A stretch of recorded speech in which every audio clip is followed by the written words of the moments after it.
Good morning. Happy Friday.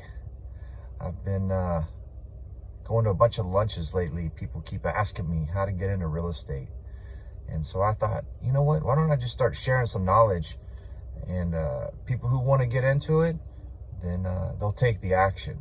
And so I'm just going to start sharing a couple of quick tips on how you can start taking action, even if it's not with a real estate license. But just like, how do I get into the real estate game, retail, investment? What does that look like? Construction.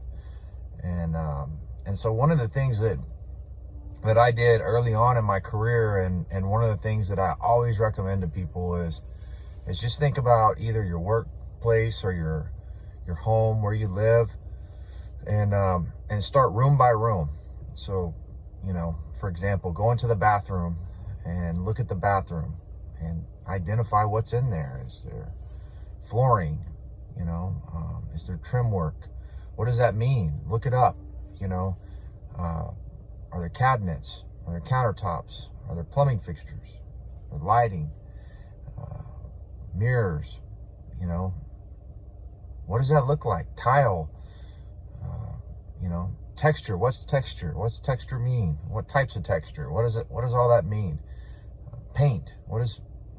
How many different kinds of paint are there? Start looking it up and researching it, and start identifying. You can even go on to Home Depot and look at Home Depot or Lowe's, whichever one, and look at prices for the material. Look at, how much does that flooring cost?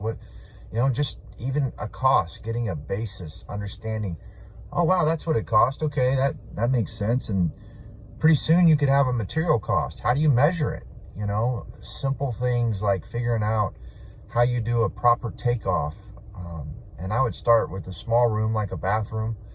That's an easy one to start with. It's got a couple of different items in there.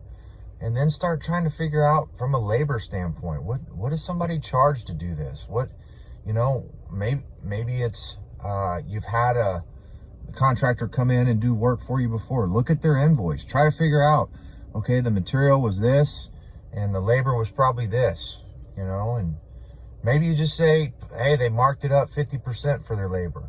But start getting an idea of real cost, what that looks like, what it feels like.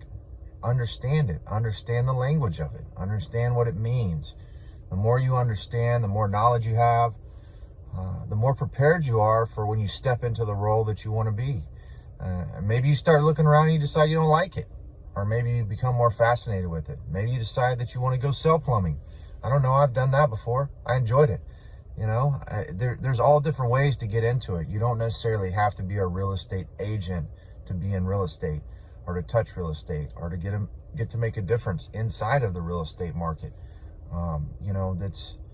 That's a lot and a little all at the same time, but that's kind of how my mind operates. So I just wanted to start sharing with people. Like I said, it's just been crazy here lately. I feel like I've had multiple lunches. I'm going to have a breakfast tomorrow with someone asking me how to get into it. And so, you know what? More than anything, take action. Just like the first person that I ever met with, Ralph Rodriguez. I'll give you a shout out, Ralph. And I sat down and I met with him, and he told me when I was 19 years old to go get, a book, Zig Ziglar, The Art of Closing the Sale, and read it. Start reading, highlight it, learn it. Turn my car into a library. At that time, it was tape cassettes. Go buy Zig Ziglar tape cassettes and listen to them. And my cousin, Derek Goodman, told me the same thing. He said, make your car a library. Everywhere you go, listen, learn. So I'm grateful for those people, and maybe you don't have those people. So I'm going to start sharing some more information on just my journey of how I got into real estate. And, as this thing progresses, maybe we'll get to the point of where I'm at currently today in real estate. So everyone have a wonderful Friday. Right now is the time that you can take action.